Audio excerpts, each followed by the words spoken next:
Welcome to the Raging Takes podcast with your hosts, Brian Dixon, Kai Zabo, and Dylan Peters.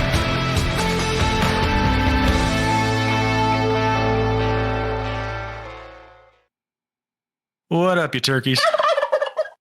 Welcome to episode 137 of the Raging Takes podcast. Today is Tuesday, January 7th, 2025. I'm your host, Brian Dixon, joined as always by my co-hosts, Kai the Commissioner Zabo and Dylan Peters. Good evening.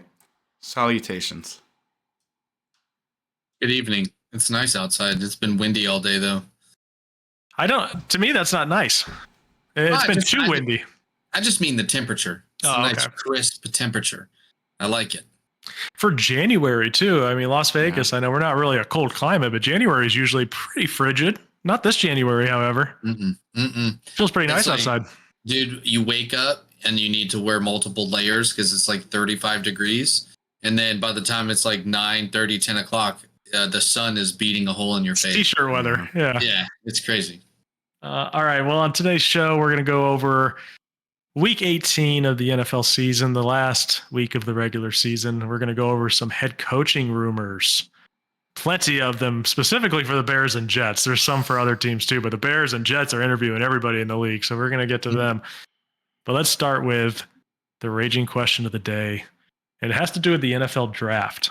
The top four specifically. How do we think the top of the draft is going to go currently as of right now? To remind everybody, number one, the Tennessee Titans are on the clock. Number two, the Cleveland Browns. Three, the New York Giants. And four, the New England Patriots. So start with the Titans. How do we think the Titans are going to go? I personally think they're going Sanders. Yeah, I mean, I think they've tried Will Levis out for a few years. We've seen what it is, and it's not pretty, so quarterback seems like a no-brainer, right? Yeah. There's really only two correct answers here. It's either Shadur or it's going to be Cam Ward. I don't see any other scenario. They're not going to trade down, right? That would be foolish in their situation. They have no quarterback, and they're not going to pick somebody like Travis Hunter or anything right now. They're in a prime position to be the number one overall pick. They were gifted this basically because like 2 weeks ago, no one thought the Titans were going to get the number one pick. Everyone thought it was still going to be the Giants or the Raiders or the Patriots. So the Titans kind of stole this number one overall pick. You got to take advantage of it and pick a quarterback. So it's going to be whichever of those two that they like the most. I'm just going to assume that's Sanders because Sanders is the one that's been talked about mostly as the number one overall pick so far. Yeah, I mean, at first it was Cam Ward, but I mean, after that stunt he pulled in the very last game of the season, you know, I think a little people are a little bit more down on Ward than he was before. But I mean, talent-wise, I mean, how do we feel about it? Do you think people are actually down about that? Like, or do you mean like outside, like fans, or do you mean like coaches? Because I don't think coaches are going to care at all about that. I mean, it's just like it's one of those intangibles that gives you like a second guess. You know, like guy quitting on his team just because he broke the record or whatever. If you don't know what we're talking about, he sat out the second half of their bowl game, correct? Yes, after he achieved his record. I mean, it was just a normal bowl game, right? They weren't in the college football playoff or anything like that. And I'm sure his teammates know that he's going to be a top 3 NFL draft pick. So like if he tears his ACL in the third quarter, that doesn't help anybody. That's true. Yeah. I don't think NFL coaches are going to care at all about that personally. No, you know what? I think it's a business. It's a business decision. It's like, hey man, if you're not feeling it, you're not feeling it. And if you want to shut it down, because you're, you know, a number 1 or number 2 draft prospect in the NFL, like, dude, what if crazier stuff's happen? I could, you know, what if he like tears his shoulder up, you know, or something like that, or like breaks his hand completely, bouncing off somebody's helmet. It's a game where it's not as competitive. He can only hurt his draft stock. Like he can only hurt it. You know, you're not going to gain favor over Shadur Sanders by beating Iowa State. I'm sorry. So the path of the draft started for him that day. I can't blame him. I think he'll go number 1 to the Titans. I think Ward will go number 1. I think that the Titans, I don't know. They have like this attitude and they want to have like this hard-nosed mentality. And I think Cam Ward has that flash, that flair, that big personality you're going to want to attract other players to your team. Yeah. Not a knock on Sanders, but. Yeah, I was going to say from a skill set potential standpoint, I don't think he could really go wrong with either of these two guys for both the situations that the Browns and the Titans find themselves in. It's just, just take one of them. Yeah, and with that being said, number 2 to the Browns, I think Shedeur Sanders will go there, and I think that'll be one of the best things to happen to Cleveland in a long time. I really do. Yeah, I personally, I think the Browns, it wouldn't shock me if they traded down, just because, I don't think they've picked in the first round since 2021 or something like that, because they traded all those picks for Watson. So it wouldn't shock me if they traded down to try to just get more picks and then just bring in a Band-Aid quarterback like Kirk Cousins or something like that. It wouldn't shock me. But I don't think I don't think they're going to do that again. But I think the Browns should pick a quarterback. Whichever one the Titans don't, I think that they should. I would personally if I were them. But it wouldn't shock me if they traded down. And then if the Browns do trade down, obviously it'd be somebody coming up to get another quarterback. So I think the Giants are screwed no matter what, unless they're the team that trades up with the Browns, which would probably cost them a lot just to move up one spot. So I don't know if the Giants would be willing to do that. Another thing about the Cam Ward thing, before I forget too, Cam Ward, okay, he sat for the second half, but what does that say about Sanders? Because Sanders played the whole game, but he looked like dog shit in that bowl game. He wasn't getting anything done. So I guess it just matters of which viewpoint you look at it from. Some people are going to be like, oh, they quit on their team, or, oh, he stayed in no matter what, Yeah, I feel like I would be more worried about Sanders putting up a really bad performance against BYU than Cam Ward quitting on a meaningless bowl game. Titans, Browns, I think we all agree that there's probably going to be quarterback. So then what do the Giants and the Pats do? There's not really another a big third quarterback, at least not yet. Of course, there's always draft buzz that will happen leading up to a draft, and we'll see. Remember last year, we didn't think that Bo Nix and Michael Penix were going to go on the top, whatever it was, 13, and they ended up both going there. So Jalen Milroe could definitely go up there. We'll see about Carson Beck and Quinn Ewers, but assuming that there's not another quarterback going for the Giants, what do you think they do with that pick? Probably going to be best player available, which is probably going to be Travis Hunter at this point. Just someone, and I imagine they will play on both sides of the field, test it out. Yeah, and this is saying the Browns won't choose Travis Hunter too, because I wouldn't blow me out of the water if the Browns chose to do that. So the Giants, where I think this draft will go, I think they'll choose Travis Hunter. But if he gets chosen before, that means that they have access to one of these top 2 quarterbacks. So if that happens, that's obviously where they're going to go. And it's very possible because let's just say the Patriots want, Travis Hunter, and they could trade up and jump like the Giants or something. But I definitely think it'll be best player available for the Giants. I think you could build a team around, you could build a team for a quarterback. Any quarterback coming in that has Hunter and Neighbors in that offense, you could build an offense, insert any quarterback, hopefully. So I could see that. And then what about the Patriots? I think it's going to be the Arizona wide receiver, McMillan. I think that just makes so much sense. Yeah. Tankathon currently has McMillan going to the Pats as well. I don't know how to say his first name. Tetaroa? Tetaroa.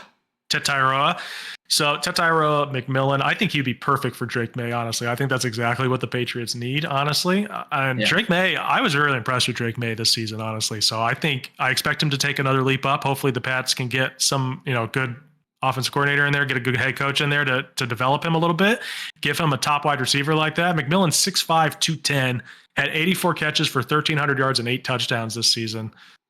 I think that's just a perfect spot for him to go as New England. I think so that's 4 of those touchdowns were week 1.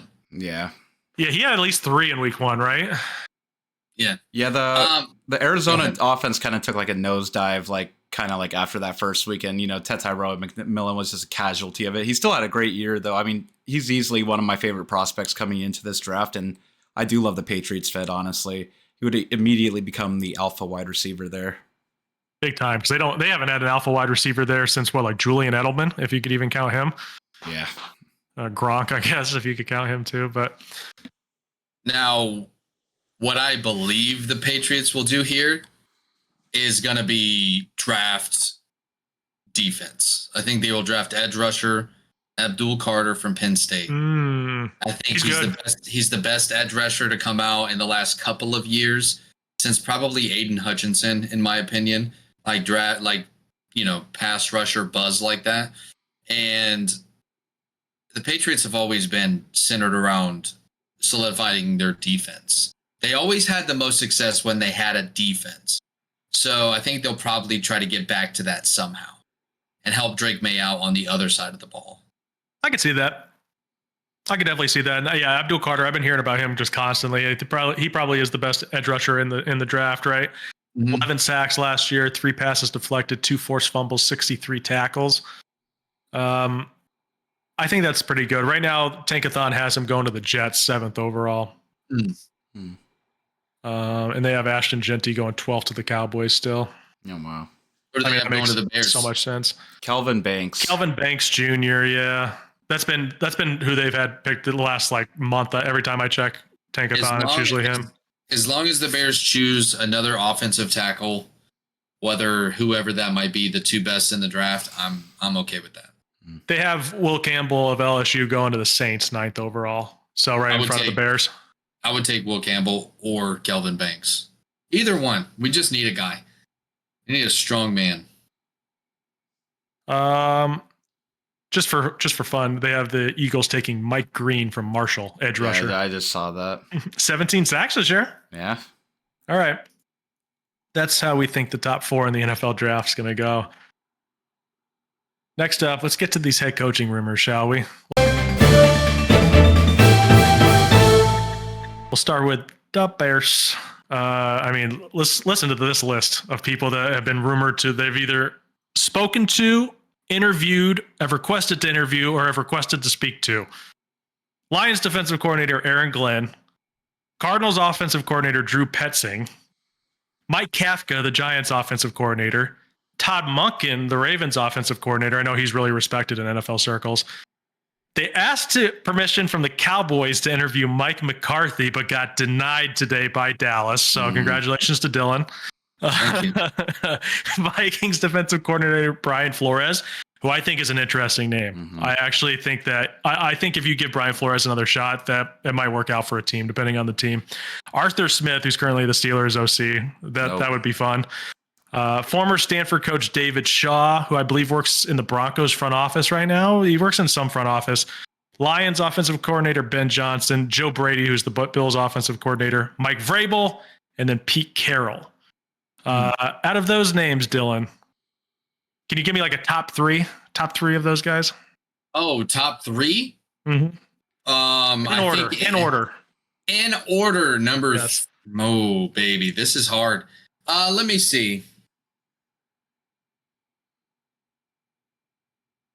I'm gonna go with number 3 being Mike Vrabel. Okay. I respect him as a coach. I think he's a great coach. If he got hired, it would not bother me. I'd actually be excited to have a real head coach. Mm-hmm. Number 2, I would have to say is probably Brian Flores, just because I believe our defense would become Matt Eberflus's defense on the hardest steroids you can imagine. I believe our defense would be catapult to probably top 3 defense in the NFL pretty quickly. Mm-hmm. That's just me. Mm-hmm. And number 1, it's going to be Ben Johnson. Okay. I mean, I like Aaron Glenn too. I like all these guys. I liked the idea of Pete Carroll, but I dislike it more and more the more I think about age and longevity. I want to be able to have a coach that could stick around, hopefully for 10 plus years. Not really excited about Kafka. I hope that's not a option. Todd Monken, it seems like a good option too for offense, but no. So my top 3 for you guys would have been the same 3, only I would have had Vrabel 2, Flores 3. Yeah, I think I have the same. I kind of think Vrabel or Flores are going to go to New England. Now, Flores has not been rumored with New England yet, but there's a chance that a team can steal Vrabel away from the Patriots, because that's the heavy rumor right now, is that they fired Gerard Mayo to hire Mike Vrabel, which makes all the sense in the world. Yes. But let me throw a name out there. The Raiders. They fired Antonio Pierce today, and guess who's the co-owner now? Thomas Brady, who used to play with Mike Vrabel, and you used to be on the Patriots when Brian Flores was on the defensive staff there. So I think the Raiders could go after either one of those guys. Brady's very heavily rumored to be involved in the coaching search, or is going to be involved in the coaching search. I think those two names are going to pop up to him immediately. If the Raiders can somehow steal Vrabel away from the Pats, I think maybe the Patriots pivot over to Brian Flores maybe. But yeah, I think the Bears, Ben Johnson makes the most sense for them, I think, for sure. I would have Vrabel too. I don't think he'll go to the Bears, but I think it would be a really good fit for them and him. Yeah, and Flores would be a great one. Do you have a bottom one or bottom two? I think Kafka's probably down there, right? I would say Kafka, Arthur Smith, and Drew Petting of the Cardinals. I would say those three, yeah. And honestly, I don't know who David Shaw is, but I'm in there too. Yeah. And Joe Brady. Honestly, Joe Brady too. I don't really have any interest in that necessarily. I will say the Bills' offense looked a lot better when they put in Joe Brady and fired whoever their last guy was. I believe it was Ken Dorsey. Yes. They did that last year, and their offense looked improved immediately. So I definitely don't disagree with you. He'd be at the bottom, near the bottom of my list too. But I think he's better than a couple of these other names for sure. Oh, dude, I will have a heart attack if Arthur Smith is hired as the Bears head coach. The thing is about Arthur Smith too is I think he's a decent enough offensive coordinator, and that's why he's getting like job interest again. But like we've seen him as a head coach, he can't make the like tough decisions. Remember, he's given Bijan Robinson the ball like 8 times a game. Yeah. Yeah. Like, come on, he can't be trusted to run a team. I'm sorry, that would be foolish of the Bears to hire him. Let's move on to another team, the Jets. Just gonna list names off here. Aaron Glenn for them. Texans offensive coordinator Bobby Slowick, which is a kind of like a weird one too, because he was a popular name last coaching carousel. This year, the Texans didn't look too hot, and there's kind of like questions about the play calling, so I don't know about him. The Jets list is way worse than the Bears, by the way. Rex Ryan, Ron Rivera, who have both already interviewed, Mike Vrabel already interviewed, Arthur Smith again, Vance Joseph, who's the Broncos defensive coordinator and also coached the Arizona Cardinals, I believe, for 1 year and got fired. Brian Flores, Vikings quarterback coach Josh McCown getting some interviews again. Joe Brady, Chiefs offensive coordinator Matt Nagy. Crazy. That one's crazy. I'm sorry. That one's crazy, dude. Brian Greasy, who I believe is a member of the 49ers coaching staff. He has a coaching job in the NFL right now. I can't remember where he is. I think it's the Niners. But yeah, Brian Greasy, formerly of Monday Night Football, if I'm correct, a former analyst. Darren Rizzi, who was the Saints interim head coach. I kind of like Darren Rizzi. I wouldn't hire him as my head coach, but I wouldn't mind having him on my coaching staff. And then Jeff Ulbrich, who is their interim head coach, who has a 0.0% chance of getting this job. Yeah. That is just out of manners right there that the Jets are interviewing him. The Saints, they have Aaron Glenn and Eagles offensive coordinator Kellen Moore are the two names that I've seen so far for them. The Patriots, Pep Hamilton, Byron Leftwich, and Mike Vrabel. Byron Leftwich, I can't remember where he is right now, but he's been a popular name that's floated around for the last couple of seasons for head coaching cycles. Obviously, former Jaguars quarterback. And then the Jaguars have Kellen Moore, Todd Monken, Joe Brady, Liam Cohen, who I think is interesting. He's the Buccaneers offensive coordinator. Ben Johnson, Aaron Glenn, Patrick Graham, who's the Raiders DC, Robert Saleh, and then also Mike Vrabel. So this should be interesting. There's some interesting names there for sure. There's some dog shit names too, but there's a lot of interesting coaching hires that could potentially go down here. A lot of good candidates too, honestly. For sure. Yeah. I have a sneaking suspicion that Matt Nagy is going to get a head coaching job this offseason. Oh, no, please. Jets, Jets. Dude, he's the perfect guy to coach the Jets. Adam Gase Part 2. Yeah, dude. Yeah, dude. It's going to be Matt Nagy. He's going to be coaching either the Saints or the Jets. Watch. Nobody, dude. You're going to tell me Aaron Glenn wants to go to New Orleans? I don't think so, dude. Yeah. They're always in cap hell too, aren't they? The Saints. Mm-hmm. I think I would if I was some of these guys, dude, like to go coach the Saints or the Jags or the Jets, I think I would rather stay the DC of the Lions or the OC of the Lions. The thing is, they're going to get significantly more money to go be a head coach, even if they're awful for a couple. They get fired a year and a half in, they still get to finish their contract out. Let's say they get like a 5-year deal, they're going to be making great money, and then he can go back and be a DC for another team and not have the pressure on him anymore. So that's true. It's a Ponzi scheme. The Lions are the one team, like Ben Johnson did it last year. The Lions are the one team that I would be kind of like, maybe I do just want to stick around and have fun with my boys over here instead of go coach the Jaguars. Yeah. They're the one team that maybe I would think about sticking around for. I mean, also, like, you win a Super Bowl with the Lions, your job hunt next coaching carousel is much better. Yeah. I mean, this year. I mean, if the Giants OC and the Raiders DC are getting head coaching interviews, I mean, like, even if the Lions have like a mid-level year next year, you still think that Aaron Glenn would probably be getting interviews, So yeah. All right, let's move on. I'm excited to hear about more coaching news. I hope somebody gets hired this week. Chargers sign Ezekiel Elliott to their practice squad. Whoa. Yeah, I don't know. Interesting enough, I guess. Just have a big name with a good coach that knows how to run the football. I don't know. I don't see Zeke having too much of an impact in the playoffs. No. I would say I doubt he plays in the wild card game. So who knows? He might not even see the field at all for the Chargers. They could lose that game against the Texans. I think he's just there as a, like, absolute emergency. Yeah, just in case Dobbins goes down again. Mm-hmm. Is Gus Edwards back? Has he been playing? No, I don't think so. I don't think so, right? Yeah.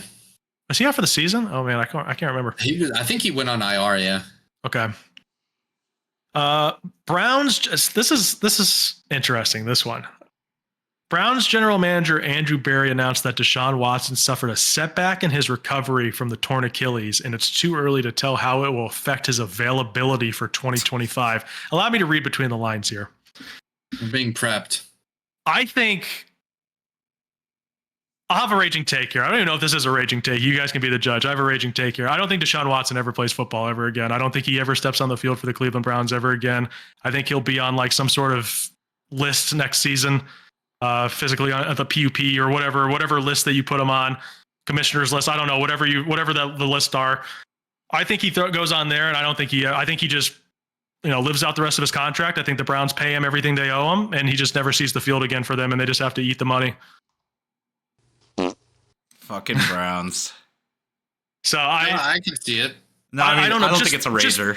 The fact that it's January of 2025 and they're already like, this might affect his availability next season. It's like, well, what? Jesus. There was an injury that the Golden Knights had a few years ago that was very similar to this. That's why I'm saying it. And that guy never played hockey ever again. So yeah. I smell the same sort of vibe coming from the Browns here. So that's my raging take. I don't think Watson plays ever again in the NFL. I think the Browns are going to get like some sort of Band-Aid quarterback in unless they draft somebody. So they can either draft Sanders or Ward, or if like Dylan says, they go pick Hunter instead, or they trade down. Remember, I don't think they've drafted in the first round since 2021. So maybe they trade down, try to get a couple firsts, maybe like a couple seconds, and try to, build their team out a little bit. Go sign Kirk Cousins, who used to play under Kevin Stefanski in Minnesota when he was the offensive coordinator. I think it makes a lot of sense. Kirk Cousins comes in for like a 1-year cheap deal like Russell Wilson did for the Steelers. Comes in, probably plays badly, but it's the Browns. They're probably going to lose anyway next year.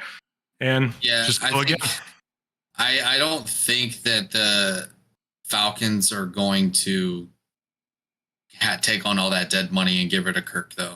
They might have a choice, though. Unless you want to just keep him. But that's a very expensive backup, too. You're going to have to pay him regardless if you cut him, I believe. It won't go against your cap, though, will it? Oh, yeah. Will it? I think just for 1 year it will. Yeah. For 1 year. Whatever.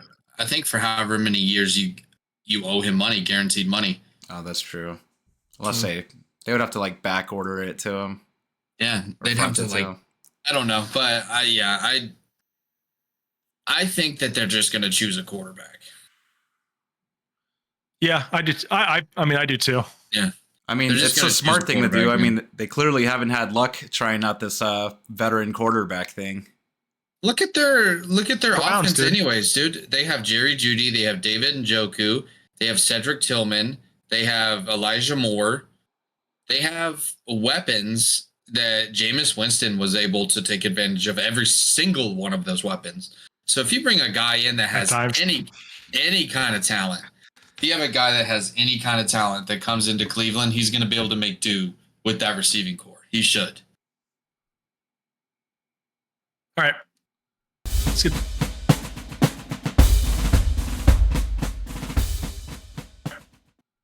get to week 18. First up, standings update.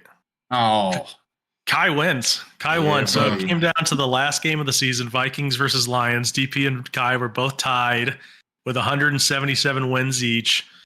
And Kai had picked the Lions and Dylan had picked the Vikings. So it comes down to that. Dylan finishes one back. Dylan, you actually had the best week of all of us. You were 11-5. Me and Kai were both 10-6. Pretty close together, but Dylan did have the best week. Remember, you were 2 games down. I finished 168 and 104, so I was 9 back of second place. So, hey, Kai, congratulations. And all I got to say is it really did come down to the absolute end. And that's the kind of competition you get here at Raging Takes. Yeah. Me and Our Brian, stuff goes the whole year. Me and Brian were talking about it the other day. I was like, I almost gave you the win by letting you pick the Panthers, who ended up winning. Yeah. If you would have won off that would have been hilarious, by the way. Yeah. That would have been. I was thinking about that when Brian said it was tied coming down to the final game on Sunday night. I was like, oh my God, if I lose because I told Dylan to pick the Panthers. Hey, you had to do it, dude. You had to do it. Backfired. And the Panthers are an enemy of this podcast too, so you know that they would just love to just fuck one of us over one last time before the end of the season. Mm-hmm. But it was Brian, so they were like, "We gotta win." All right, Lions 31, Vikings 9. This was the big Sunday night football game of the week that didn't really turn out to be that good of a game, to be honest with you. Lions dominated. Jared Goff 27 of 33 for 231, a touchdown and 2 picks.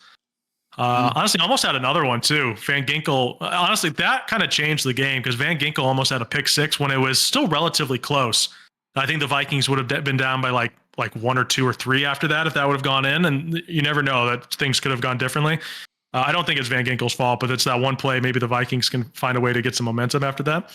Jahmyr Gibbs, 23 for 139 and 3 touchdowns on the ground, and then add another touchdown through the air with 5 catches for 31 yards. Best game of his young career. Amon-Ra St. Brown, 6 for 77. Laporta, 7 for 63. On the other side, Darnold probably had his worst game of the season. This was Jets Darnold that came out with not that many with no interceptions. Did he fumble at all or anything? Did he have a turnover? I'm not sure. I don't think so. 18 of 41 for 166 for Darnold. Yeah.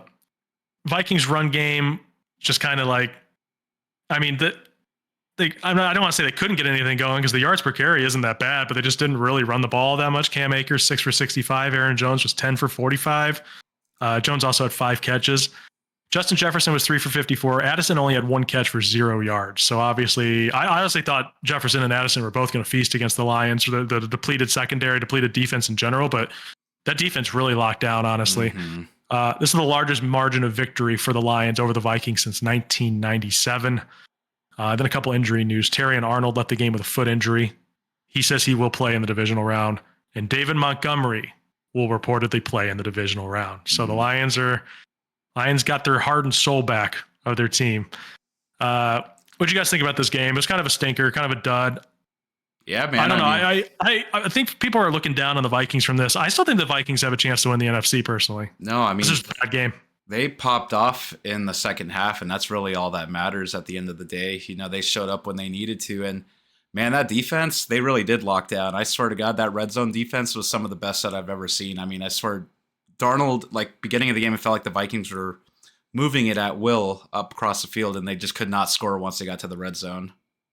One thing I noticed before Dylan speaks, one thing I noticed too is like Kevin O'Connell looked like he was just trying to match Dan Campbell's aggressiveness in the beginning of the game. And I was just like, what are we doing? He was going for it constantly on 4th down and they weren't getting it. It's just like, kick field goals, dude. Like, just take the points. I don't like. Where did all this? When Dan Campbell does, it's like that meme, the human resources meme, where Dan Campbell does it, it's like, oh, you're sweet, and when Kevin O'Connell does it, it's like, hello, human resources. Yeah. But it's just like Dan Campbell can do it because we know that's his personality. KOC, you're not that guy, man. Just fucking play smart football, kick some field goals, get some points, and just try to play lockdown defense against the Lions. It didn't work out that way. It just felt like KOC, like against any other team. I don't know if Kevin O'Connell was going for it on fourth down those 2 times that he did in the first quarter or the first half or whatever it was. But since he was up against Dan Campbell, he was like, I got to put my foot down and try to out Campbell. You can't out Campbell, sir. Dylan, what did you think about this game? You try to out Campbell, you turn into Brandon Staley. What a diss. What a diss. This game was a stinker. It was, honestly, I would be very, very concerned if I was a Vikings fan. The state of that offensive line just got they got pieced up by the front 7 of the Detroit Lions. I mean, Sam Darnold was hit and sacked, constantly harassed, pressured. They made him move a lot, made him very uncomfortable. He was seeing ghosts. Well, so, what's funny about that is I think this was the most overthrows. I read this stat on Twitter, but I didn't bookmark it. This was the most overthrows in a game he's had since the Seeing Ghosts game. Oh, no shit. So this is up there with one of the worst Darnold performances of all time, which is really saying something because he's had some real stinkers. So yeah. And I would not want to see it going into the playoffs versus, I know that they have now they're the 5 seed. So they have to play the, who do they have to play? They have to play the Rams on Monday Night Football. See, that's in LA. That's bad. That's not necessarily good, Rams have already beaten them this season. I know. And they were exposed. I think that the Lions, the Vikings came in and said, we're going to match this. We're going to match that. We're going to try to get this 1 seed, and walked out of there an exposed offense. Yeah. I was going to say, you said people were shitting on the Lions for this win. I mean, like, this is great. No, shitting on the Vikings. Oh, okay. They've been shitting. Like, our group chat was like, "Oh, the Vikings are just frauds." Huh? I was just like, "Well, maybe they just had a really bad game against a really good team." Like, I mean, I still think the Vikings have a chance to win the NFC. I really do. I mean, it is a little concerning, though. I mean, yeah, granted, the best team in the conference made you look like a B team against them. So, I mean, some would say like the Vikings have been the best team in the conference. Yeah, up until then. And it was just complete exposure.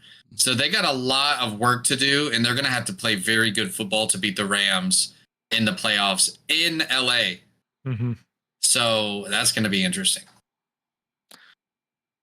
Yeah, the Rams already beating them, which was another really bad Darnold game, if I remember correctly. I think it was a low-scoring game. The Rams already have confidence that they can beat you. They have a quarterback that's been in big games before. They have a head coach that's been in a lot of big games before. This is not an ideal matchup for the Vikings, but I might change my prediction. As of right now, I think the Vikings win, but I might change my prediction before Saturday's pod. I haven't decided yet. Sure. But I still think the Vikings are a good team. I think they're better than a wild card exit. All right. Ravens 35, Browns 10. Lamar 16 of 32, 217 and 2. Had 63 rush yards. Also had that really cool touchdown throw where he kind of like Steph Curry celebrated as it was still traveling in the air. Bryce Young had one of those this week too, but Lamar's was awesome. Derrick Henry 20 for 138 and 2. I mean, amazing as always. Zay Flowers 1 for 12. Injured his knee. It was a knee sprain. It's not considered a major injury, but his status for this week is in question against the Steelers. We'll see. Rashad Bateman 5 for 76 and a touchdown. Bateman's turned into a really good player this year. Yeah. Wasn't there an injury scare with him during the game too, I believe? Bateman? I'm not sure. Maybe. Yeah, like at first, like I heard like it was like, oh, Bateman suffered like a significant injury, and I was like, oh man. Oh, I don't know. Maybe.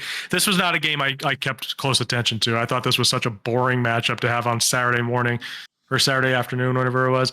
Mark Andrews 4 for 54 and a touchdown. Bailey Zappi was the starter for the Cleveland Browns, went 16 or 31 for 170, 1 touchdown, 2 picks. DTR got in there for a little bit too, didn't really do anything though. Wasn't enough to get on the RTP score sheet here.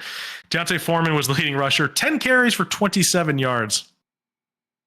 Jerry Jeudy 6 for 63. Jordan Akins was 6 for 60 and a touchdown. I will say, I think Bailey Zappi's better than DTR. Oh, thank you. Mm-hmm. There we go. I think Bailey Zappi's better than DTR. You guys were about to crucify me for that. The way that you were acting like he was like Drew Brees, though. You're like, Bailey Zappi. No. You guys Bailey Zappi's starting this game. Oh, no, you're gaslighting now. that was a real quote from Kai on Saturday. I mean, there isn't much to say. We fully expected this. The Browns, they didn't have many good players to begin with, but kind of put out their fucking D team out here for this one. The Ravens going into the playoffs really strong and steady. They got to play the Steelers next week, which I think is going to be a pretty good game, honestly. I know the Steelers are struggling, but I honestly think that they have a chance to beat the Ravens. Is that a hot take? I don't know. I don't think so. Okay. They've lost, 4 in a row, but there's something about the Steelers, man. There's something about the Steelers. They're built for like a playoff game where it's like Russ, the running game, the offensive line. The offensive line is actually not that good for Steelers standards, but still the defense is great. TJ Watt. I mean, I think that, and then the Steelers Tomlin does really well against the Ravens and Lamar Jackson. I think the Steelers have a chance. I don't really trust the Ravens in the playoffs wholly yet either. I don't know if I trust the Steelers either, though, is the problem. Enough. But let's just get to that game real quick because it's much more interesting than the Browns. Bengals 19, Steelers 17, which was the other Saturday game. Joe Burrow was 37 for 46 for 277, 1 touchdown and 1 pick. Tried his hardest to get those Bengals into the playoffs, but it was out of their control. Khalil Herbert, 20 for 69, and then 7 catches for 14 yards. There we go, Khalil Herbert. Jamar Chase, 10 for 96 and a touchdown, usual. Gesicki, 8 for 68. T. Higgins, 4 for 53. And then for the Steelers, Russ was 17 for 31, 148 and a touchdown. Najee went 12 for 36 and a touchdown, but left this game with a head injury. I haven't heard anything else about him, so I assume that's good news and he'll be okay this week. I don't know, but I haven't heard any injury updates. I don't think he came back in this game, right? Am I wrong about that? Not. Okay. Freiermuth, 8 for 85 and a touchdown. Legitimately the only receiver worth talking about at all for the Steelers. The only one that did anything. Mm-hmm. So let's start with the Bengals. It really sucks that they didn't make the playoffs. Dylan sent us this TikTok the other day talking about the week 1 Patriots-Bengals game. Remember, the Pats won 16-10. And that one game alone stopped the Bengals from making the playoffs and stopped the Patriots from getting the number 1 overall pick. Wow. Just crazy. And that was week 1. Week 1. Wow. In a game that was played, if it was played tomorrow, the Bengals would smoke their ass. For sure. Yeah. Yeah. Like, it is what it is. And I did want to say this about I'll say one thing about the Ravens-Browns game that we passed by. If only the Ravens had a guy that could step in and play wide receiver in the absence of Zay Flowers. Now, for the Bengals and Steelers game. You're talking about Deontay Johnson. This was your chance to shine, dude. Now look at you. Bengals, Steelers, man. I enjoyed this game a lot. This was like a hard note. Exactly how I thought this game would pan out. It panned out very close. But that Steelers offense looks like hammered shit in a sock. It does. It does. It's pretty bad. It looks like a brown sock. Okay? It's gross. Hear me out, though. If the defense can limit Lamar and hold them to like under 20 points, I think the Steelers can score 20 points. If any defense in the NFL can stop Lamar Jackson or slow him down, it is the Pittsburgh Steelers. It is. They are his kryptonite. And let me tell you something right now. It means the world that this game is in Baltimore. It does. Yeah. It does. Because the Steelers would win this game if this was in Pittsburgh. And that's tried and true. Lamar does not win in Pittsburgh. The other way around, though, he has a better chance.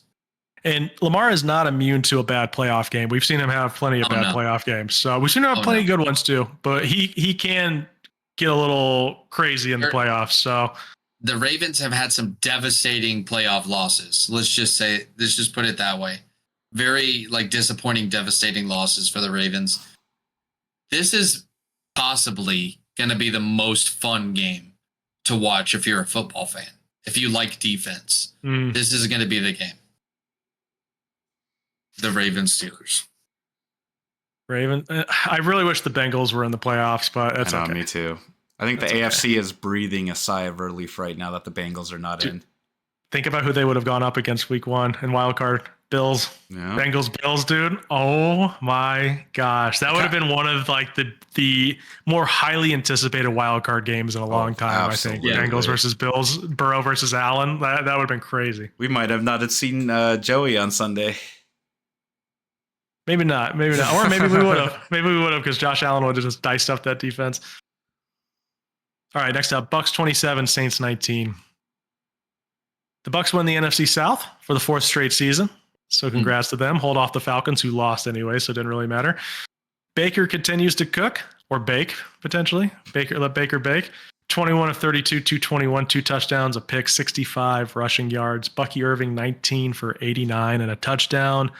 Mike Evans, 9 for 89. 11 seasons with 1,000 receiving yards. We'll get to that in a second. Jalen McMillan, 5 for 74 and a touchdown.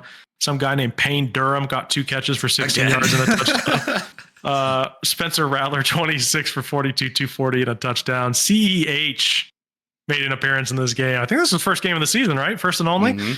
8 for 26. He led the running back room for New Orleans. Juwan Johnson, 6 for 80. Dante Pettis was the lone touchdown receiver, 2 for 16. So let's get to the talk of the town here. Mike Evans, the 1,000-yard season, 11 straight. Would you have given him that opportunity to get those extra 5 yards? So let's just lay out the context here. It was under a minute left. The Bucs had the ball. The Saints had no timeouts. They were up by 8. So let's say Baker throws an interception or somebody fumbles or whatever. The Saints could have easily returned that to the house. 2-point conversion. They don't know the Falcons score yet. They didn't know the Falcons were going to lose yet, by the way, too, in this scenario. Would you have done it? Because I was like, in the moment, I was like, this is stupid. This is so stupid. I know it was only 5 yards, but I think now that in hindsight, now that it worked out, I'm like, oh yeah, that was a great move. But in the moment, I was like, the Bucs could easily screw this up. I think I would have done it. Yeah, I think you're obligated to do something for a guy that's put so much blood, sweat, and tears into your franchise. I think, and also, if you don't have one play that can get Mike Evans 5 yards, maybe you deserve to lose that game against the Saints. Maybe not though. Also, he got a $3 million bonus for this, which was the big thing. The 1,000 yards was $3 million. $3 million is a lot to pass up to. So I totally, and like you said, Mike Evans means so much to that city and that team. So I definitely understand it. If it were like Chris Godwin, would they have done this? No. You don't think so? Mm-hmm. I think they might for Godwin. Yeah, I think you got to do it for Evans specifically because that locker room probably would have been mad too, and Mike Evans probably would have been mad at Todd Bowles too if he wouldn't have been able to get that. $3 million is a lot of money. Yeah, he can get more gold teeth now. Does he have gold teeth? He has a gold tooth. Yeah. Oh, it's awesome, dude. He plays for the Buccaneers and has a gold tooth. Oh, I didn't even think about that. I didn't even think about that. That is awesome. Does he have like a parrot? Yeah. That'd be pretty cool. All right. He has a parrot named Tom. So congrats to the Bucs. They have to play the Commanders in Tampa Bay next week. So that's going to be a pretty good game. That's going to be a really good one. That's the Sunday night game. So the NFL agrees that that's going to be a good game. Panthers 44, Falcons 38. The other NFC South matchup. Bryce Young went nuclear. Like I said, he had the same type of Steph Curry-esque touchdown where he threw it, ball still in the air, and he like went around and celebrated. I can't remember how he celebrated, but it was pretty awesome. Cool for that kid to have like his confidence back because he had such a good second half of the year and a horrible first couple of games. So I'm really, really happy for Bryce Young. I'm happy for the Panthers. It seems like it's going to work out maybe. 25 of 34, 251, 3 touchdowns, 2 rushing touchdowns. Miles Sanders, elite running back Miles Sanders, 17 for 66 and a touchdown, 3 catches for 50 yards, and the game-winning touchdown in overtime. I think this was Sanders' first game in a while, too, wasn't it? Hasn't he even hurt for a while? A couple months, hasn't he? Like since the beginning of the season, yeah. Jalen Coker led the receivers, 7 for 62. I like Coker. I think he's going to be an interesting name to take a look at next season, depending on how the roster shakeup goes. Thielen was 5 for 44. I mean, he stays good somehow. I mean, I know those numbers are just whatever, but he had a pretty good second half of the season too, once he came back from injury. Yeah. Tommy Tremble was 2 for 30. David Moore was 1 for 9. They caught the other touchdowns. For the Falcons, Penix, I thought Penix played really well in a big game, honestly. 21 of 38, 312 yards, 2 touchdowns, and an interception, and a rushing touchdown. Bijan, 28 for 170 and 2. Arthur Smith is somewhere shaking his head at those numbers. 28 carries. What are they thinking? Drake London, 10 for 187 and 2 touchdowns for him. Dude, man. Arthur Smith goes, 28 carries for Bijan. And you lost? Yeah, it makes sense. Saw that coming a mile away. Should have given him 5. You would have won. Yeah, dude. No, you're right about Tyler. I was gonna say you're right about Penix. Though. I really loved his game. I really love the way he throws that deep ball. He's got a true connection with Drake London as it stands right now. So I'm excited for the future with the Falcons going forward. Honestly, I thought he played pretty well in all 3 of the games that he played. He's definitely going to be the starting quarterback going into the next season, obviously. Even if Cousins is on the team, there's not going to be like a quarterback controversy or anything like that. He is going to be the starter. And I think they have a chance to do something next year if they can add some pieces of that defense, because that offense already looks pretty decent. Get Kyle Pitts out of there. I'm tired of hearing about him. That means he has to go. That means he has to go somewhere else. We're not really wanting that. We like him where he is, stay in Atlanta. But that connection with Drake London and Michael Penix, that's a really good. That is a bright spot right there. Oh yeah, they already look like they have chemistry, like really good chemistry. They look like they've been playing together for a while. Yeah, that deep ball connection is very nice. Penix has a nice arm too. He can laser it in too. Like the touchdown that he had in the Commanders game where he just rocketed that thing into the end zone. Like, man, that arm strength is crazy. Yeah, I mean, to me, I'm excited for a full season of Penix. Really excited. Yeah, no, I mean, this matchup kind of makes me excited for the NFC South with these two teams going forward next year. You know, both these quarterbacks look like they're trending in the right direction. Just get them some help. Yeah, the NFC South has a chance to be just hyper competitive between 3 teams next year. I do believe the Panthers are going to be better going into next season. Me too. Yeah, I agree. Yeah. So the NFC South next year will be what? Bryce Young, Michael Penix, Baker Mayfield, and then whoever the Saints get? Or is it going to be Derek Carr still? Who knows? Oh, God. Derek Carr needs to ride off into the sunset, dude. All right. Broncos 38, Chiefs 0, otherwise known as the game that ruined everybody's fun. It's just everybody's fun. Just like half the playoff scenarios ended the moment that the Chiefs couldn't score a single point. Bo Nix, 26 of 29 for 321 and 4 touchdowns.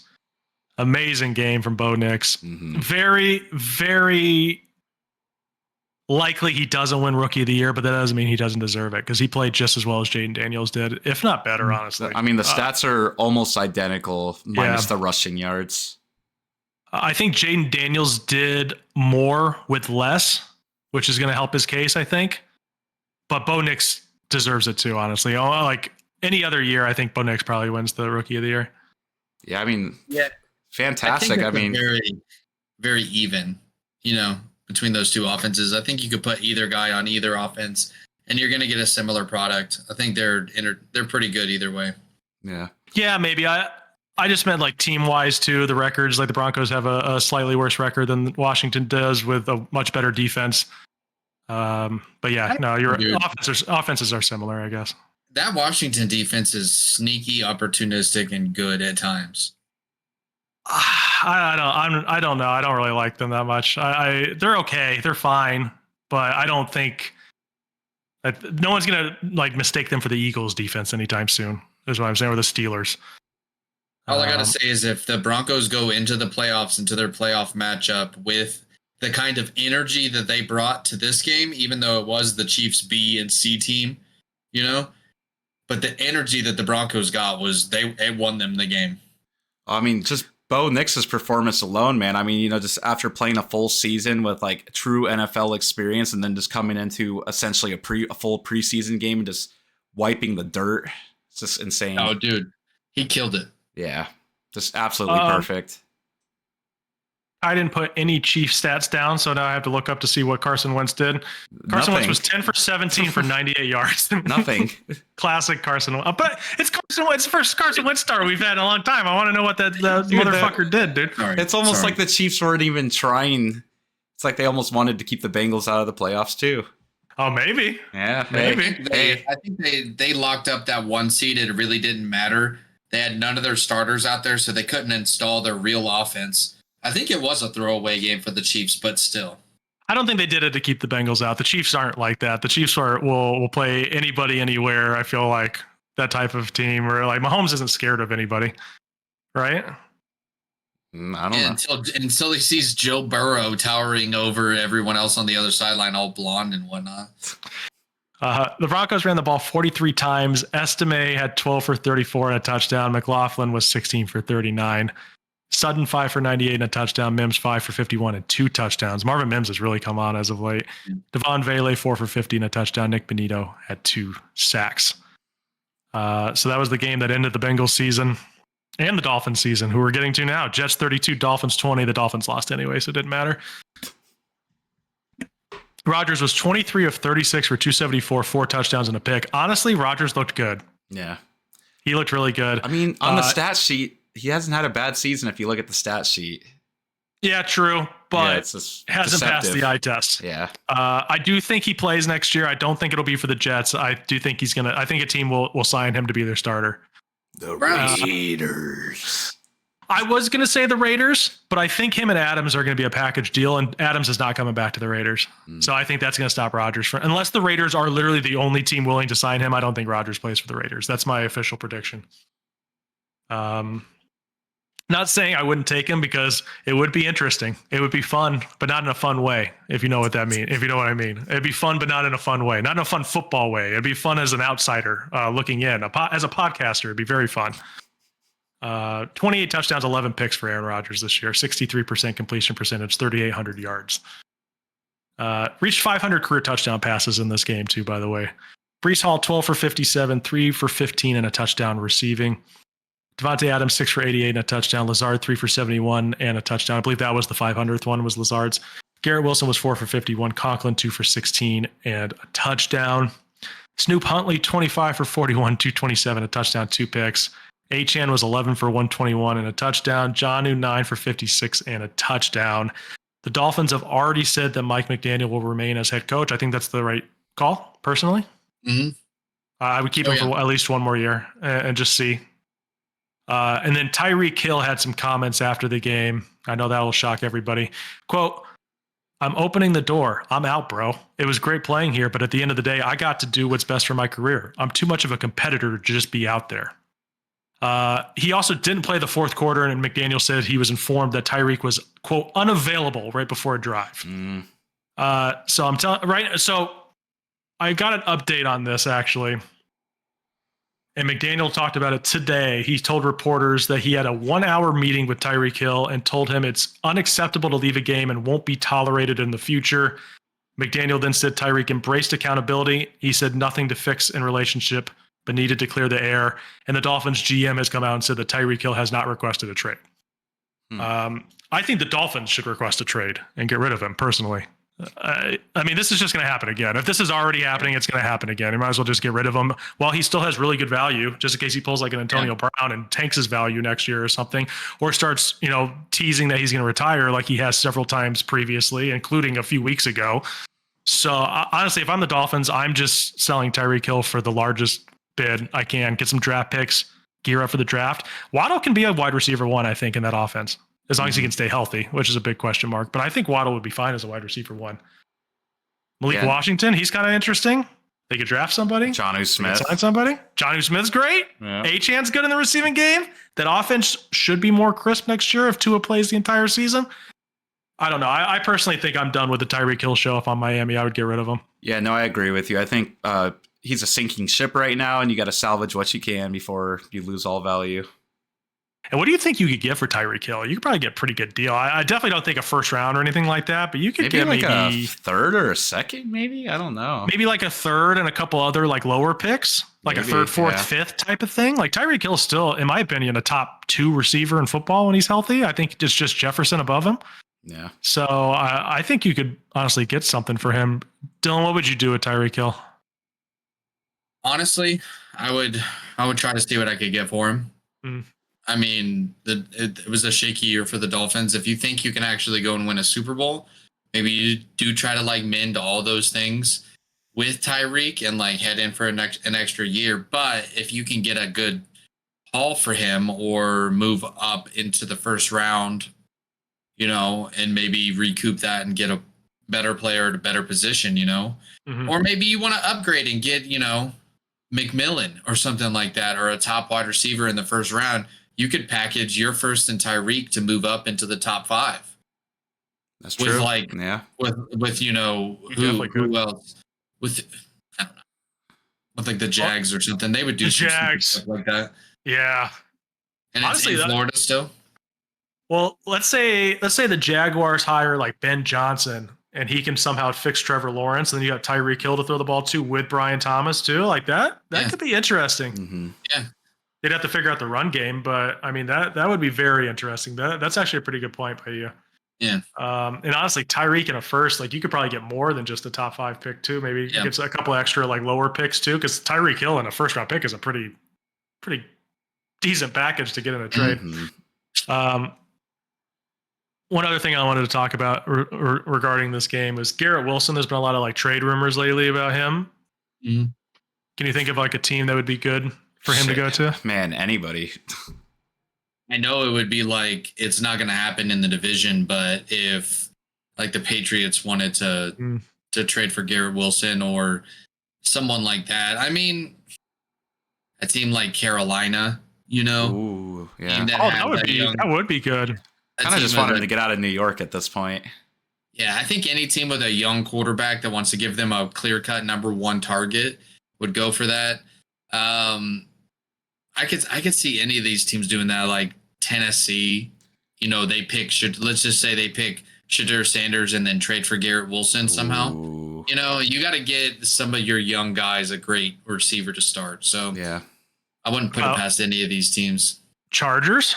Ooh, yeah. I mean, dude, honestly, from what we all know here, I mean, I think everyone knows that Garrett Wilson is a sleeping giant. Whichever team picks him up is going to know that this guy's potential has not been fully unlocked since he's been in the league.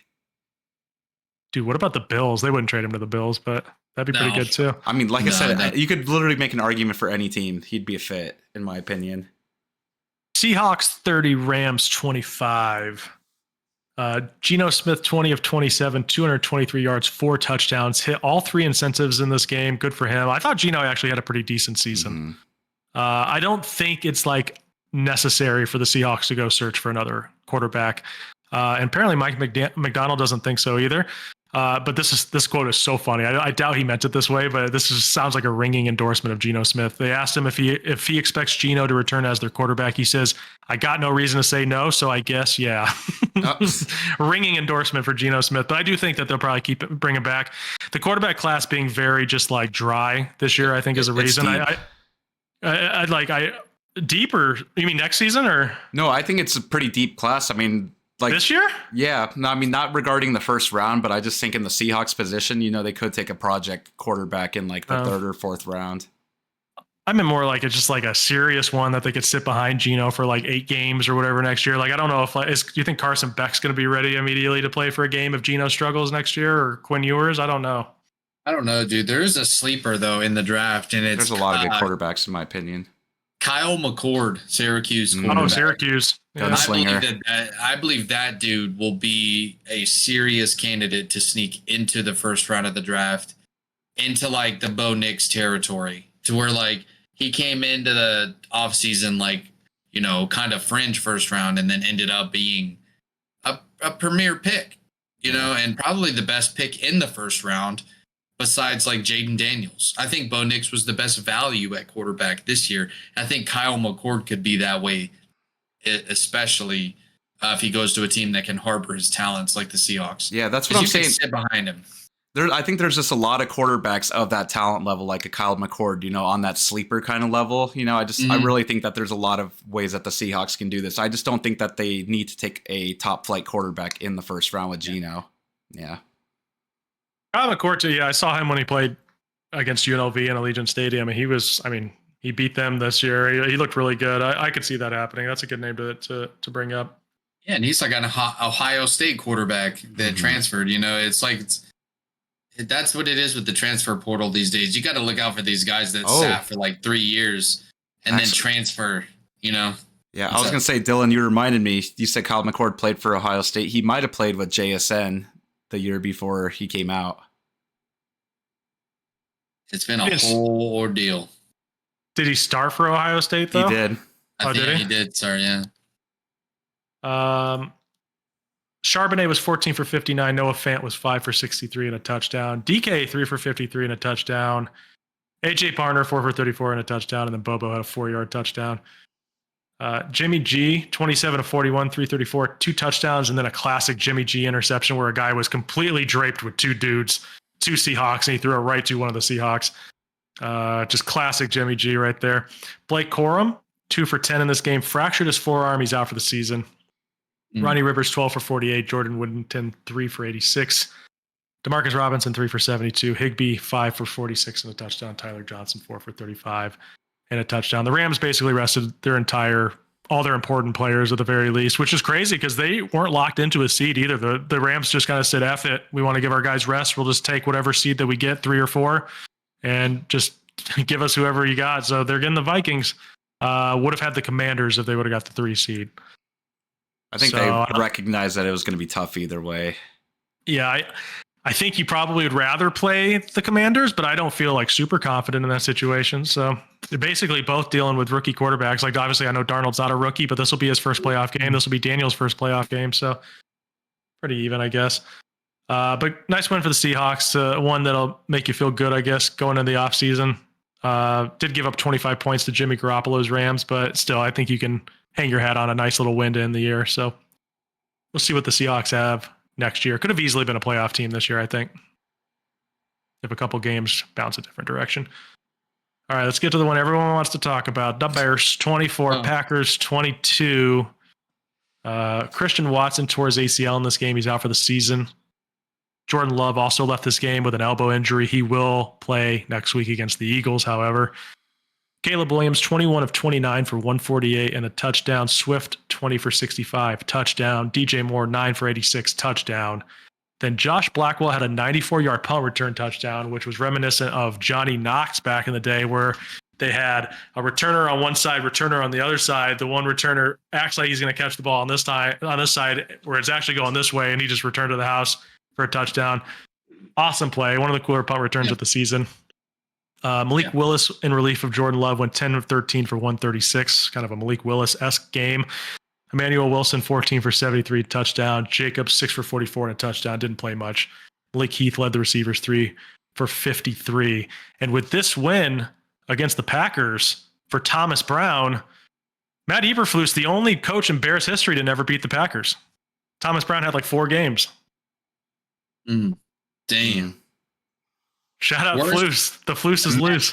Matt Eberflus is and will continue to be the worst head coach in NFL history. And it might be close to some guys, but what I found really funny about this game, and maybe this has a little bit of he hate me energy. Okay. So let's think about this, right? Let's think about this. 11 straight games. Bears lost. Couldn't actually find a way to win. Could also invent ways to lose. We did that for it was like 3 months, guys. We were inventing ways to lose. We were like, we couldn't buy a win. And then the last week of the season against the Packers, I guess that's the icing. It's the cherry on the top of the cake, whatever the fuck you say. Could not find a way to lose that game. The Packers lost that game so hard. They sold that game so incredibly hard. And for me, I get it. I like a win in Green Bay, but it doesn't count. To me, it doesn't count. It's like, I know the Packers weren't playing to their full capacity. You know, we played Malik Willis half this game. They pulled Jordan Love. I don't think they pulled Jordan Love if this is a meaningful game. But now we picked 10. We could have picked like 6 or 7. You know, it is what it is. I don't want to make it that way. But I hate that our only win against Green Bay since 2018 doesn't mean a thing. How about let's beat them week 4? You have to feel good that Caleb Williams is 1-1 against the Packers, though, right? Already? That's pretty solid. I feel it, I guess, dude. I mean, we had a lot of opportunistic like moments in this game. The punt return for the touchdown. It It was like this. We forced a bunch of turnovers on their side of the field. It doesn't feel good as it should. The Bears and Packers finished with the exact same record in the division, 1-5. Oh man! Oh, that's bad for the Packers. I didn't know the Packers were 1-5. They got swept by Minnesota and Detroit. And honestly, they're not looking too great rolling into the playoffs either. Jordan Love is banged up. You're now down the one guy in your passing offense that gives you somewhat of a downfield attack in Christian Watson. So, man, the Packers really screwed themselves going into the playoffs, I feel like, these last few weeks. Well, yeah, Christian Watson tearing his ACL too. Like he adds like an extra layer to that offense. Mm-hmm. Like even if he's only catching like 2 or 3 balls a game, like he spreads the field out. So that's going to hurt them too. Their passing game's already been struggling lately. They've kind of been leaning on Josh Jacobs. I think they're going to have to lean on him again if they want to make it far in the playoffs. They're probably just going to have to hand him the ball 30 times. I know, but it's like, if you can't do that, what are you going to do? Now, granted, I remember Jaden Reed had a really big game against them earlier in the year. That was week 1. You can't really tell too much from week 1, but I will be picking the Eagles to win that game. I can already guarantee you that. I do not think the Packers have much of a chance to win that game in Philadelphia.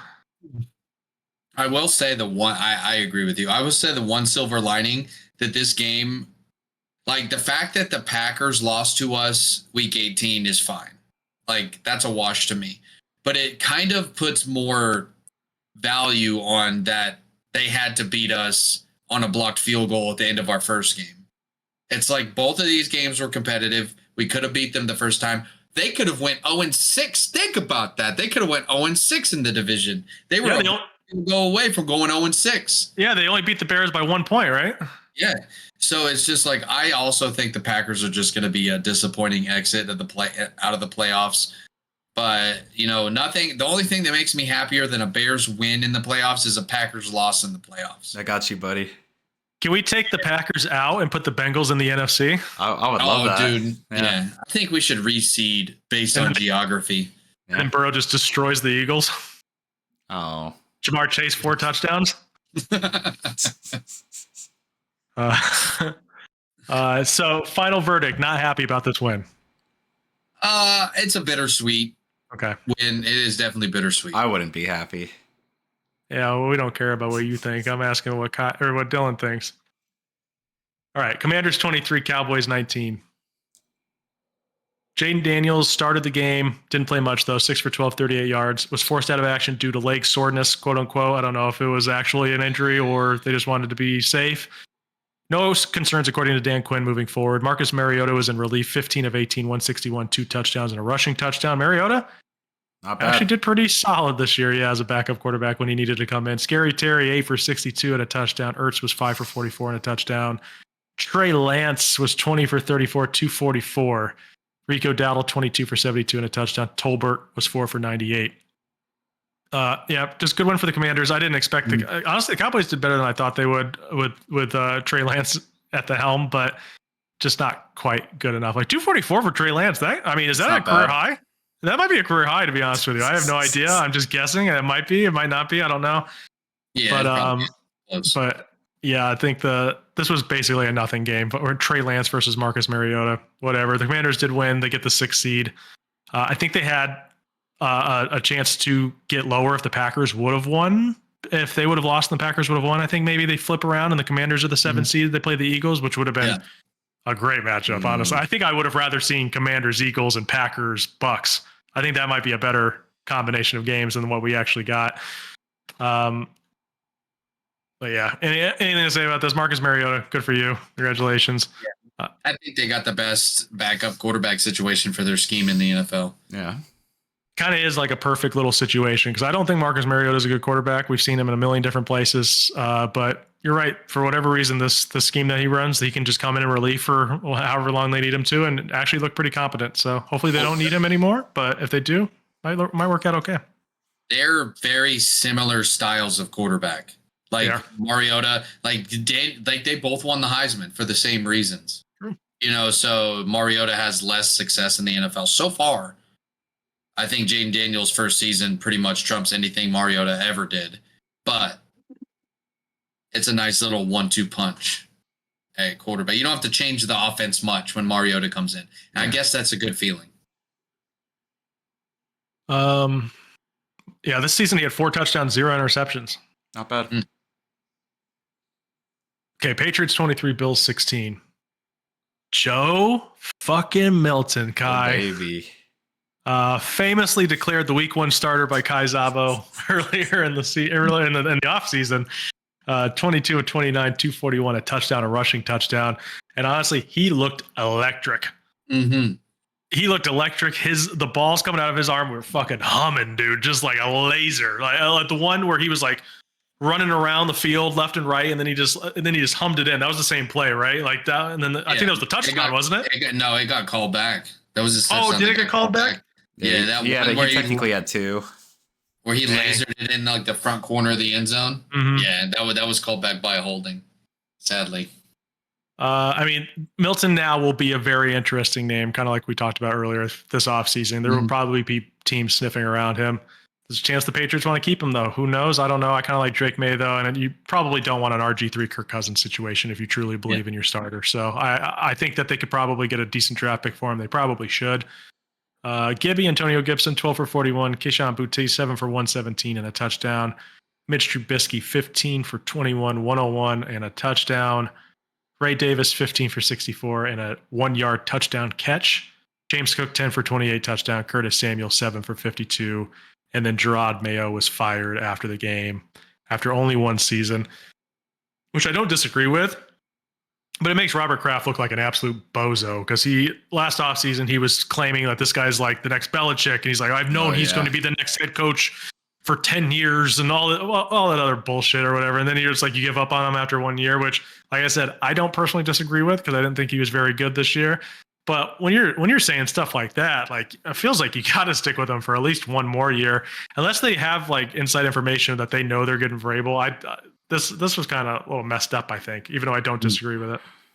He'll get another shot, and he'll definitely get a good coordinator position in the NFL, just showing what he was able to do in New England this year. Do you think he gets another shot? As a coordinator, for sure, yeah. Oh, as a coordinator. Okay, yeah. I agree with the coordinator, yeah. What was he before? He was probably like a linebackers coach or T coordinator.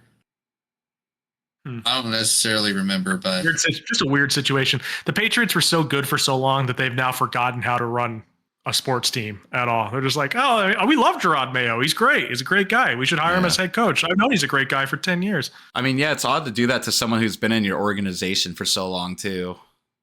He never played for another team, did he? I think he only played for the Patriots, and then he went straight to the coaching staff. Yeah, as part of Belichick. That's what I meant, though. He was always part of the Patriots, even as like a coach and post player. Yeah. Hey, this is the start of Ray Davis season going into the playoffs. I'll stand by my raging take that the path to the Super Bowl for the Bills will involve heavily Ray Davis. Okay. Lead back in the playoffs, probably. We're going to hold you to that because I disagree. I don't think he overtakes James Cook. I think he might get involved, but he's not going to be there. I don't even think he overtakes Josh Allen. True. All right. We'll hold you to it. Is Joe Milton starting for an NFL team next season, Kai? I don't know. I'd have to see the offseason shake up. I'll say no. That'll be my prediction. I'll say no, but I think he'll switch teams. Okay. I think he'll be on a new team. Texans 23, Titans 14. CJ Stroud 6 for 6, 50 yards, touchdown. Davis Mills came in relief, 12 for 22, 128, and absolutely got face planted into the turf. Did you guys see that play? Yeah. Dameon Pierce 19 for 176 and a touchdown. Always knew he had potential to do stuff like this, but I think it might be a little too late for him. I don't know. Nico Collins 5 for 38, a touchdown. Levis 9 for 17, 175 and a touchdown. And what will likely be his last game as like a willingly starting quarterback, or like the team chooses, we're going to go ahead and go with Will Levis as quarterback. He'll probably be a nice backup for some, or maybe not even a nice backup, a backup quarterback for the rest of his career. His last touchdown for the Titans too was like the most like bonkers thing you'd ever seen too. Like could have easily could have been picked. What was it again? I don't remember seeing much of this game on Red Zone. He basically threw like a touchdown pass towards the end zone, and his wide receiver like barely stripped it away from the corner who had it in his hands. A man named Tay Martin, who I also have never heard of before, 1 for 49 in that touchdown. Tony Pollard, 22 for 62. Rudolph, 7 for 9, 70 yards too. He played a little bit in this game. The Titans have the number 1 overall pick, as we talked about before. So now the Titans have the number 1 overall pick. The Texans are the 4 seed in the AFC, and they have to play the 5 seed Chargers in Houston on Saturday afternoon. The very first playoff game of the week goes to the Houston Texans once again. There was something like a tweet that said like the last 9 Houston Texans wildcard games have been Saturday at 3:30 Eastern time. That's just penciled in the spot for the Texans every single time. It almost feels disrespectful, where it's just like just in case no one wants to watch the Saturday afternoon game, we'll just throw the Texans on there. I'm not really looking forward to this game, I'll tell you that much. Texans Chargers. I'll watch it's just whatever. I will too. It's just whatever to me though. I'm not like thrilled to see it. I think the Chargers are going to win. Mm-hmm. Yeah, it's the Texans are limping into the playoffs and I'm not even exaggerating. That team is like hobbled together by glue and dreams. Glue and dreams, yeah, dude. Even if they make it past the Chargers, I don't really think the Texans have any chance to win the Super Bowl. So maybe next year. I think we just go ahead and move on. Colts 26, Jaguars 23 in overtime. Flacco 23 of 40, 264 and a touchdown. Jonathan Taylor 34 for 177 and a touchdown. Josh Downs 10 for 94. To the Josh Downs Flacco connection still strong. Pittman 6 for 72. Alec Pierce 2 for 57 and a touchdown. Alec Pierce was actually the Colts' leading receiver this year in terms of yardage. Wow. He had more yards than Pittman and Downs. Mac Jones, 20 of 32, 225, touchdown and a pick. Tank Bigsby, 14 for 39, touchdown. Brian Thomas Jr., 7 for 103. Brendan Strange, 4 for 60. Parker Washington, 2 for 15 and a touchdown. The Colts will retain Shane Steichen and Chris Ballard, the GM. The Jaguars have fired Doug Peterson. I definitely agree with the head coach, but not necessarily the GM. I understand the argument of keeping them connected, so maybe that's the reason why they're keeping him for one more year, maybe. But I don't think Shane Steichen deserved to be fired. Chris Ballard definitely has not been very impressive at all. I think he's been with their GM for like 7 years now or something like that. Has not done a very good job.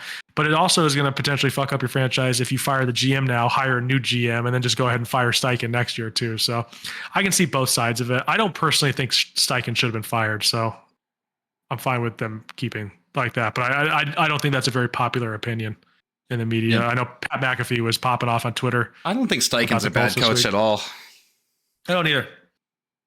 I think that he just hasn't had a lot to work with. I know Anthony Richardson he's got to improve. He has to improve. I assume he'll be their starter next year. Got to make a jump in the offseason. Otherwise, Steichen probably will be fired for sure next season. Ballard along with him. Anything about this game? These two teams that just knew they weren't making the playoffs going in, just whatever. Turned out to be one of the better games of the week, but it just had no stakes to it whatsoever. So it was just like, whatever. Joe Flacco versus Mac Jones. Who cares? Brian Thomas Jr. still good. Still really good. Excited to see him next year.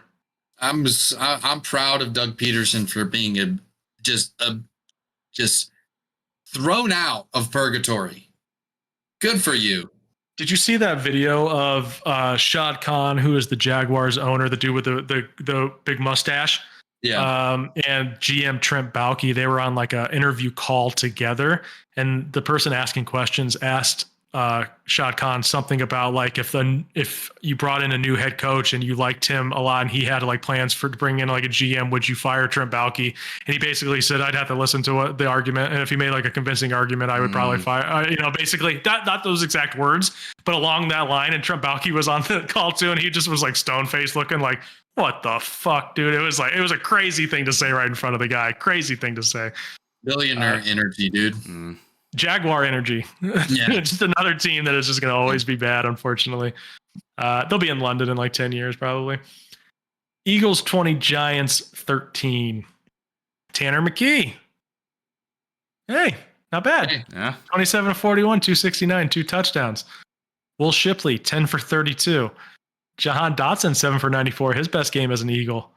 How do you say this man's name? I think it's Aeneas. Aeneas Smith, 4 for 35. EJ Jenkins, 1 for 7. They scored the 2 touchdowns from McKee. On the other side, Drew Lock, 22 of 29, 138, touchdown and a pick. Tyrone Tracy, This says 154 carries for 59 yards. I don't think that's probably correct. I imagine it's probably 15 carries, maybe. Yeah. 154 carries for 59 yards for Tyrone Tracy. Just kidding. Malik Neighbors 5 for 64 touchdown. Wan'Dale Robinson 10 for 43. The Giants will retain Brian Daboll. Did we talk about this on the pod today? I think we talked about it right before we started recording. I know. Dylan, you're not a Daboll guy, right? You don't like them sticking with him. I don't mind it personally, but I can see this is another thing I can see both sides of the argument for. Yeah, I just feel like you're in a prime position to possibly get your franchise quarterback, and I would like to do that under a different direction that they've been going. But I digress. They've won Super Bowls since I've been alive, so I cannot say they're doing a bad job. And this is like Eberflus situation all over again last year, right? Where you'd fire him, get a new coach in there with Caleb Williams. I think it's slightly different since Daboll's an offensive guy, but still it's along the same thing. It's apples and oranges, but it's still the same thing. I don't think it would have been dumb for them to fire him. I don't necessarily think it's dumb to keep him.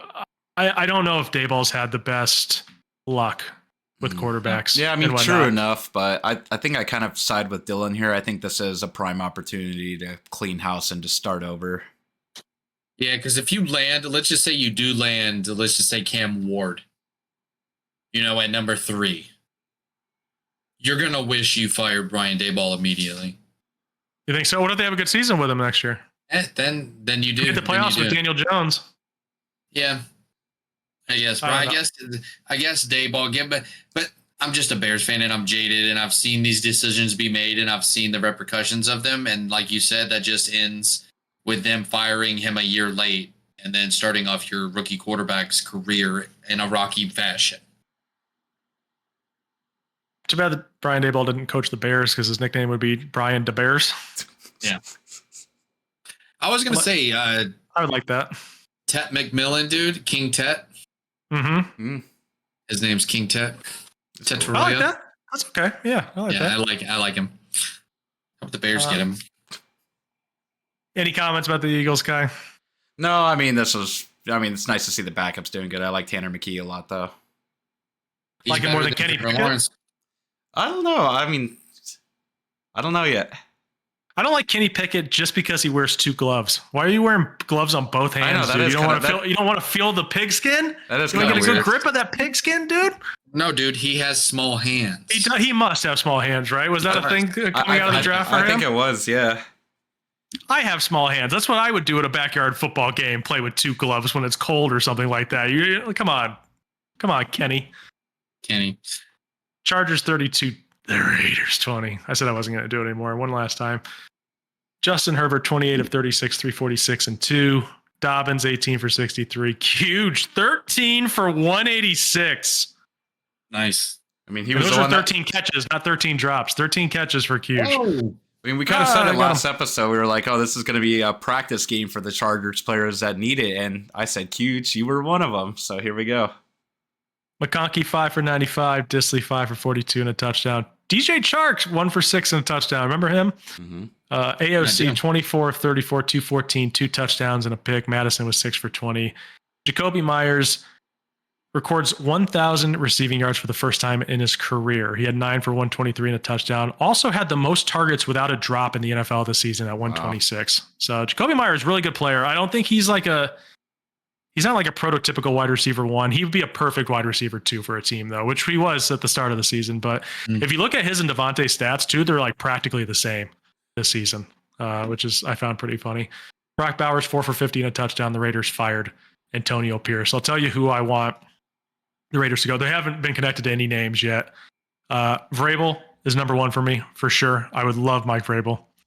I would love to make a run at Ben Johnson, but I don't think he's going to come here. I think it's too late. And I mean, maybe not, because Ben Johnson can't even really be hired until after the Lions win or lose, right? So I would take Ben Johnson. I don't think it's really realistic at this point, though. We'll see. Hopefully they give him an interview.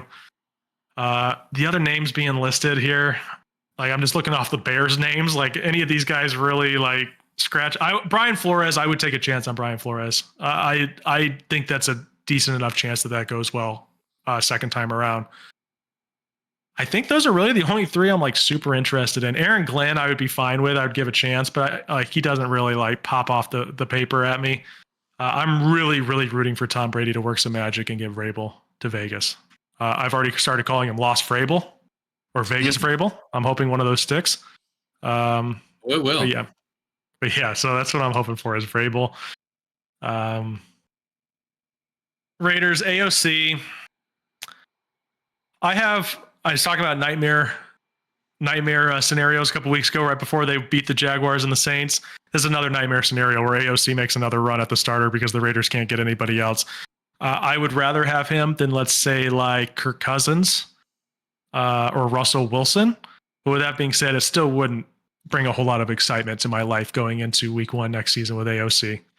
It really wouldn't. I think we'd be better off with him than we were with Gardner Minshew to start off the year. I was straight up wrong about that. AOC outplayed Minshew tenfold this year, and AOC wasn't even that good. He played way better than Minshew. So I think they would be better off with him than they were this year. But with that being said, I that is not an exciting opportunity for me personally as a fan. So I'm hoping that they can find a way to get a rookie quarterback still, or I didn't name Aaron Rodgers as someone I didn't want. Like I said, I just want that for entertainment. If the Raiders are going to be bad anyways, you might as well bring Aaron Rodgers in because it'll at least be fun. It'll be fun. It'll be entertaining. But I don't think he comes here anyway. So that's the Raiders rundown. Chargers, I think they beat the Texans this week. That's the one game that I have. The Texans and the Eagles are the two games that I've put my foot down. I've already decided. I'm picking the Chargers. I'm picking the Eagles. So we'll see how that goes. Cardinals, 47. Niners, 24. Oof. Last game. Kyler, 25 for 35, 242, and 4 touchdowns. Just waited till the last game of the season when they weren't in contention anymore to have his best game. Tony Jones Jr., Tojo, 4 for 55 and a touchdown. Michael Carter, 17 for 43 and a touchdown. Trey McBride, 7 for 65 and yet another receiving touchdown. Trey McBride, congratulations. Sorry, MHJ, 5 for 63 and a touchdown. Greg fucking Dortch, get that button ready. 4 for 47, 2 touchdowns. Greg Dortch is into nightmares. He had a great game. I wish he would have been more involved this year, man. I really believe in his skill. I think he's a good slot receiver, but Josh Dobbs started for the Niners in a revenge game. It didn't work out for him. The Pastronaut, 29 for 43, 326, a touchdown, 2 picks, and a rushing touchdown. When he got the rushing touchdown, if you saw Ricky Pearsall, he did like an astronaut celebration where we pretended like he was walking on the moon. He was like taking big hops like that. It was pretty funny. Patrick Taylor was 17 for 109. Ricky Pearsall, 6 for 69 and a touchdown. Juszczyk, 2 for 49 and a touchdown. Only thing I really want to say about this game before I pass it off to any of you guys, if you have an opinion or anything, is I'm really excited for Ricky Pearsall next season. Yeah. I think he has a big opportunity next year to be a really integral part of this offense because I fully expect Debo to be gone. I think Kittle's a free agent. Is that correct? I heard I heard him talking about how he wants to be a 49er for life. So I assume that means his contract is up, or maybe I don't know. Maybe it's just trade talk or whatever. So I think Kittle will be back if he is a free agent. But with that being said, there might be holes in this offense next year. We'll see how CMC recovers. I think Pearsall is going to have a really big year for the 49ers next year. I know they'll get Ayuk back, but still, I think Pearsall is going to be a big part of that offense. Juwan Jennings, we'll see about him too. I'm really excited about that, though. Do you guys have any takeaways from this game? This was another just whatever game. 2 teams that weren't in it at all. No stakes. Yeah, I don't really have anything to take away from this game, but I'm excited to see Trey McBride hopefully have a more consistent season next year. I mean, he had a good season. He just couldn't score touchdowns. He had a really good season. Yeah, I think coming out of this game, you see that the Cardinals do have that talent on offense, and hopefully in year 2 because this will be Jonathan Gannon's 2nd season next year, right? It'll be year 2 Third. Okay. Mm-hmm. So I think another season in that system will be good for them. I am also really excited for Ricky Pearsall. I think that passing game is going to change a lot next year in San Francisco. I think with Debo gone, it's going to be a whole new offense. And just whoever's running the ball for the Niners is slated in for 100 yards, maybe a touchdown. It's wild. Trey McBride stats, by the way, he missed 1 game, started 16 games. He had 111 receptions, 1,146 yards, and 2 touchdowns. Wow. Just 111 catches is pretty good. Mm-hmm. the receptions alone it actually compensates for your lack of touchdowns, in my opinion. I'm of the opinion he's the best tight end in the league, personally. I think Bowers is up there too, but I think McBride is the best tight end right now in the NFL. I'm putting my foot down and saying I'm squatting on that take. I don't know if it's a hot take or anything like that, but I'm squatting on that take. I think McBride's amazing. I would say in fantasy next year, he'll definitely go in as tight end 1, like when it all settles. I think Bowers is going to be, but I would rather have McBride. Yeah. I would personally rather have McBride. I don't know if I trust the Raiders enough to do this again. I know he did it this year, and in theory, the offense will look better next year, but still, I like McBride just slightly a hair more as it stands right now. Subject to change. That's it for us. You can find us at Raging Takes everywhere on Twitter, TikTok, Instagram, YouTube, Facebook. You email us ragingtakes@gmail.com. I'm at Montana Sauce on Twitter. Kai is at RTP Kai, and Dylan is at Such a Wise Fool. And we'll see you on Saturday.